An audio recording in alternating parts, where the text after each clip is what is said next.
Guys, ಇವತ್ತು ಸೋರೆಕಾಯಿ ಪಲ್ಯ ಮಾಡೋಣ ಅಂತ. ಸೋರೆಕಾಯಿ ಪಲ್ಯ ಮಾಡಿ ಚಪಾತಿ ಮಾಡೋಣ ಅಂತ ಸೋರೆಕಾಯಿ ಕಟ್ ಮಾಡ್ತಾ ಇದ್ದೀನಿ. ಸೋರೆಕಾಯಿ ಅಂದರೆ ನಿಮ್ಗೇನು ಅಂತ ಗೊತ್ತಾ? ಈ ಕಡೆ ಏನಂತಾರೆ ಗೊತ್ತಿಲ್ಲ. ಏನಂತಾರಮ್ಮ, ಸೋರೆಕಾಯಿ ಅಲ್ವನಮ್ಮ? ನಮ್ಮ ಕಡೆ ಸಿಹಿ ಸೋರೆಕಾಯಿ. ಒಳ್ಳೆದು ಇದು ಸೋರೆಕಾಯಿನೇ, ಪಲ್ಯ ಮಾಡೋ ಸೋರೆಕಾಯಿನೇ. ಸೋರೆಕಾಯಿ ಕಟ್ ಮಾಡ್ತಾ ಇದ್ದೀನಿ, ಪಲ್ಯ ಮಾಡೋಣ ಅಂತ. ಗುಡ್ ಮಾರ್ನಿಂಗ್, ಎಲ್ಲರೂ ಹೇಗಿದ್ದೀರಾ? ಚೆನ್ನಾಗಿದ್ದೀರಾ ಅಂತ ಅನ್ಕೋತೀನಿ. ನನ್ನ ಚಾನಲ್ನ ಫಸ್ಟ್ ಟೈಮ್ ನೋಡ್ತಿದ್ರೆ ಸಬ್ಸ್ಕ್ರೈಬ್ ಮಾಡ್ಕೊಂಡು ವೀಡಿಯೋ ನೋಡಿ. ಸಬ್ಸ್ಕ್ರೈಬ್ ಮಾಡ್ಕೊಂಡು ವೀಡಿಯೋ ನೋಡ್ತಿರಿಗೆ ತುಂಬ ಥ್ಯಾಂಕ್ಸ್. ನನ್ನ ಮಗಳು ಒದ್ದಾಡ್ತಾಳೆ. ಓ ಗುಡ್ ಮಾರ್ನಿಂಗ್, ಎದ್ದೈತೆ. ಗುಡ್ ಮಾರ್ನಿಂಗ್ ಮುದ್ದು, ಟೆಲ್ಮಿ. ಬನ್ನಿ. ಬರಲ್ವಾ? ಇನ್ನೂ ಸ್ವಲ್ಪ ಹೊತ್ತು ಮಲ್ಕತ್ತೀರಾ? ಚಳಿ ಮಲ್ಕತ್ತೀರಾ? ಮಲ್ಕಳಿ. ನಾನು ಸೋರೆಕಾಯಿ ಕಟ್ ಮಾಡ್ತಿರ್ತೀನಿ. ಓಕೆ ಓಕೆ, ಮಲ್ಕಳಿ ಬಂಗಾರಿ. ಏನು ಅಜ್ಜಿ ತಗೋತೀಯ? ಅಮ್ಮ ಬಾರಮ್ಮ, ನೀನೇ ಇಲ್ಲಿಗೆ. ಅಜ್ಜಿನ ಇಲ್ಲಿ ಕಳಿಸ್ಲಾ? ಹಾಂ, ಚಳಿ ಕಡೆ ಬಂಗಾರಿ. ನೀವಿಲ್ಲೇ ಮಂಗಿದೆ ಸ್ವಲ್ಪ ಹೊತ್ತು, ಅಜ್ಜಿನೇ ಬರುತ್ತೆ. ಆಯಿತು, ಬನ್ನಿ. ಗುಡ್ ಮಾರ್ನಿಂಗ್ ಹೇಳಿ ಮತ್ತೆ. ಇವತ್ತು ಸೋರೆಕಾಯಿ ಪಲ್ಯ ಮಾಡ್ತಿದ್ದೀನಲ್ಲ, ಅದಕ್ಕೆ ಹಸಿರು ಮೆಣಸಿನ್ಕಾಯಿ ಮತ್ತು ಈರುಳ್ಳಿ ಕಟ್ ಮಾಡ್ಕೊಂಡಿದ್ದೆ. ಅದನ್ನು ಒಗ್ಗರಣೆ ಹಾಕ್ತೀವಿ. ನಮ್ಮ ಕಡೆ ಸೋರೆಕಾಯಿ ಅಂತೀವಿ, ಇದು ಬೆಂಗಳೂರು ಸೈಡು ಸಿಹಿ ಕುಂಬಳಕಾಯಿ ಅಂತ ಹೇಳ್ತಾರೆ. ಅದಕ್ಕೆ ನಾವು ಕುಂಬಳಕಾಯಿ ಅಂದರೆ ಬಾಗಿಲು ಕಟ್ತೀವಿ, ದೃಷ್ಟಿ ಕಟ್ತೀವಲ್ಲ, ಅದನ್ನು ಕುಂಬಳಕಾಯಿ ಅಂತೀವಿ. ಮತ್ತು ಹಬ್ಬಗಳಲ್ಲಿ ಹೊಡಿತೀವಲ್ಲ, ಆಯುಧ ಪೂಜೆ ಹಬ್ಬಗಳು, ಗಾಡಿ ಪೂಜೆ ಮಾಡಿ ನೀಗ್ಳಿಸ್ಬಿಟ್ಟು ಅದನ್ನು ಕುಂಬಳಕಾಯಿ ಅಂತ ಕರಿತೀವಿ. ನಮ್ಮ ಕಡೆ ಹಾಸನ ಸೈಡು ಸೋರೆಕಾಯಿ ಅಂತ ಕರಿತೀವಿ. ಸೋರೆಕಾಯಿ ಪಲ್ಯ ಮಾಡ್ತಾಯಿದ್ದೀನಿ. ಅದೇ ಒಗ್ಗರಣೆ ಹಾಕ್ಬಿಟ್ಟು ಈ ಥರ ಎಲ್ಲ ಮಿಕ್ಸ್ ಮಾಡಿಬಿಟ್ಟು ಸ್ವಲ್ಪ ಉಪ್ಪು ಹಾಕ್ಬಿಟ್ಟು ಸಿಮ್ಮಿಗೆ ಇಟ್ಬಿಟ್ಟು ಮುಚ್ಚಿಡಬೇಕು.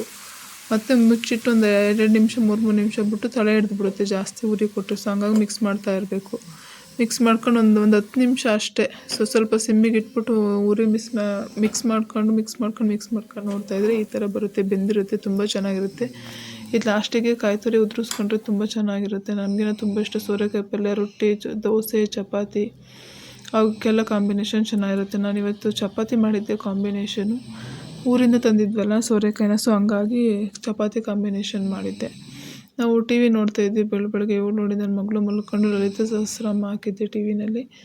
ಸೊ ಹಂಗಾಗಿ ಅವ್ಳು ಟಿ ವಿ ನೋಡ್ತಾಯಿದ್ಲು. ಅಮ್ಮ ಎದ್ದಿದ್ರಲ್ಲ ಅವಾಗೇನು, ಅದಕ್ಕೆ ವಾಕ್ ಮಾಡ್ತಾಯಿದ್ರು. ಇಲ್ಲಿ ಬೆಂಗಳೂರಲ್ಲಿ ಹೆಂಗೆ ಅಂತ ಅಂದರೆ ಜಾಗ ಇರಲ್ಲ. ಸೊ ಊರಲ್ಲಾದರೆ ಹೊರಗಡೆ ಇದೆಲ್ಲ ಜಾಗ ಇರುತ್ತೆ, ತುಂಬ ಓಡಾಡ್ತಿರ್ತಾರೆ, ಕರೆಕ್ಟ್ ಆಗುತ್ತೆ, ಕೆಲಸ ಮಾಡ್ತಿರ್ತಾರೆ. ಇಲ್ಲಿ ಜಾಗ ಇರಲ್ಲ, ಶುಗರ್ ಪೇಷಂಟ್ ಹಂಗಾಗಿ ವಾಕ್ ಮಾಡ್ತಿದ್ರು. ಏನೋ ಇದೇನೇನು ಚಕೋತ, ಪಪ್ಪಾಯ ಮತ್ತು ಕಿವಿ ಹಣ್ಣು. ಶುಗರ್ ಪೇಷಂಟಿಗೆ ಕೊಟ್ಟು ನೋಡಿ, ಎಷ್ಟು ಕಂಟ್ರೋಲಲ್ಲಿ ಇರುತ್ತೆ, ಏನೂ ಪ್ರಾಬ್ಲಮ್ ಆಗೋಲ್ಲ. ನೀಟಾಗಿ ಶುಗರು ಬ್ಯಾಲೆನ್ಸಲ್ಲಿರುತ್ತೆ. ಕಣಮ್ಮ, ಏನಿಲ್ಲ ಕಣಮ್ಮ, ಫ್ರಿಡ್ಜಿಗೆ ಇಟ್ಟಿಲ್ಲ ನಾನು. ಇಲ್ಲ, ನಿನಗೆ ಚಳಿಗೆ ಹಂಗೆ ಅನ್ನಿಸ್ತೈತೆ, ನೀವು ತಿನ್ನು. ಏನಾಗಲ್ಲ, ತಿನ್ನಿ. ಅದು ನಾನು ಶುಗರ್ ಪೇಷಂಟಿಗೆ ಕೊಟ್ಟಿರೋದ ಚಕೋತ ಚುಚ್ಚು ಹಂಗೆ ಅದನ್ನು. ಇವಾಗ ಅದ್ರಲ್ಲಿ ಬರುತ್ತೆ, ತಿನ್ನು. ನೋಡಿ ಗೈಸ್, ಈ ಥರ ಶುಗರ್ ಪೇಷಂಟಿಗೆ ಡಯಟ್ ಪ್ಲ್ಯಾನ್ ಮಾಡ್ಕೊಳ್ಳಿ. ಯಾವ್ಯಾವ ಥರ ಅಂತ ವೀಡಿಯೋ ಮಾಡ್ತಾಯಿದ್ದೀನಿ. ಈ ಥರ ಡಯಟ್ ಪ್ಲ್ಯಾನ್ ಮಾಡ್ಕೊಂಡು ಎಲ್ಲ ಥರನೂ ತಿನ್ಬೋದು. ಅವ್ರಿಗೆ ಏನೇನು ಕೊಡಬೇಕು ಅಂತ ಅದನ್ನು ಕೊಡಿ, ಏನೂ ಪ್ರಾಬ್ಲಮ್ ಆಗೋಲ್ಲ. ನಾನು ನಮ್ಮ ಅಮ್ಮಗೆ ಯಾವ ಥರ ಕೊಡ್ತೀನಿ ಅಂತ ನಾನು ನಿಮ್ಗೊಂದು ವೀಡಿಯೋ ಮಾಡಾಕ್ತಾಯಿದ್ದೀನಿ. ಸೊ ಬೇರೆಯವ್ರಿಗೂ ಹೆಲ್ಪ್ ಆಗುತ್ತೆ. ಶುಗರ್ ಪೇಷಂಟಿಗೆ ಏನು ಕೊಡೋದು, ಏನು ಊಟ ಕೊಡೋದು, ಅವರಿಗೆ ಅಂತಲೇ ಏನು ಮಾಡೋದು, ಹಂಗೆ ಹಿಂಗೆ ಅಂತ ತಲೆ ಕೆಡಿಸ್ಕೊಂಡ್ರೆ ಇರ್ತಾರೆ. ಸೊ ಹಂಗಾಗಿ ಹೇಳ್ತಾಯಿದ್ದೀನಿ. ಇದು 12 ಗಂಟೆ, ಇವಾಗ 12 ಗಂಟೆ ಆಗಿದೆ. ಸೊ ಮಧ್ಯಾಹ್ನ ಊಟ ತಿಂಡಿ ಒಂದು 9-9:30 ತಿಂಡಿ ತಿಂದರು. ಸೊ ಹಂಗಾಗಿ ಇವಾಗ ಊಟ ಕೊಡ್ತಾಯಿದ್ದೀನಿ. ಊಟ ಅಂತೀನಿ, ಫ್ರೂಟ್ಸ್ ಕೊಡ್ತಾಯಿದ್ದೀನಿ ಲೈಟಾಗಿ. ಮತ್ತೊಂದು 2 ಗಂಟೆ ಹಿಂಗೆ ಊಟ. ಸೊ ಹಂಗಾಗಿ ಇವಾಗ ಫ್ರೂಟ್ಸ್ ಕೊಡ್ತಾಯಿದ್ದೀನಿ. ನೋಡಿ, ಶುಗರ್ ಪೇಷಂಟಿಗೆ ಈ ಥರ ಡಯಟ್ ಪ್ಲ್ಯಾನ್ ಮಾಡ್ಕೊಳ್ಳಿ. ಅವ್ರಿಗೂ ತಿನ್ಬೋದು, ಅವರು ಹೆಲ್ದಿಯಾಗಿರ್ಬೋದು, ಏನೂ ಪ್ರಾಬ್ಲಮ್ ಇಲ್ಲ ಗೈಸ್. ಓಕೆ, ಇವಾಗ ಮಧ್ಯಾಹ್ನ ಏನು ಊಟ ಕೊಡ್ತೀನಿ ಅಂತ ನಾನು ನಿಮಗೆ ತೋರಿಸ್ತೀನಿ. ಓಕೆ,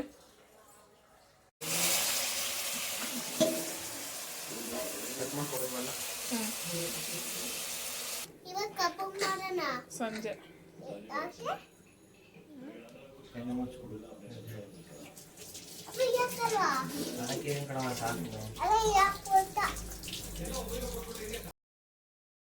ನಮ್ಮ ಅತ್ತೆ ಚಕ್ಲಿ ಮಾಡಿದ್ರು. ಸೊ ಹಂಗಾಗಿ ನಮ್ಮ ಮನೆಯವ್ರ ಕೈಲಿ ಕೊಟ್ಟು ಕಳಿಸಿದ್ರು. ಹಂಗಾಗಿ ಬಿಟ್ಟಿದ್ದಾರೆ ಎಣ್ಣೆಗೆ. ಅವ್ರು ನಮ್ಮ ಥರ ಸುತ್ತಿ ಆ ಥರ ಪೇಷನ್ಸಿಂದ ಏನು ಮಾಡಿಲ್ಲ. ಸೊ ಹಂಗಾಗಿ ಚೆನ್ನಾಗಿತ್ತು, ತಿಂದೆ. ತಂದಿದ್ರು ನಮ್ಮ ಮನೆಯವ್ರು, ಹೋಗಿದ್ರಲ್ಲ ಇಸ್ಕೊ ಬಂದಿದ್ರು, ಚೆನ್ನಾಗಿತ್ತು. ಅದಕ್ಕೆಲ್ಲ ಹಂಗ್ಬಿಡ್ಕೊತಾವೆ. ಈ ದಾರ ತೆಚ್ಚರಿ ಹಿಂದೆ ಬಾ, ಹಿಂದೆ ಬಾ.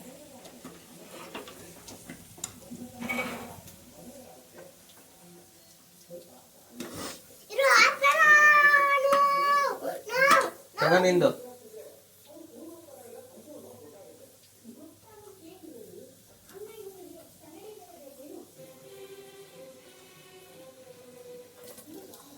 ಯಾಕೆ ಹೆಂಗೆ ಮೆತ್ತಗದಂಗೆ ಅದು ಸ್ವಲ್ಪ ತೆಳ್ಳಗಾಯ್ತಲ್ಲ. ಇನ್ನೂ ಸ್ವಲ್ಪ ಹಾಕಬೇಕಿತ್ತಾ?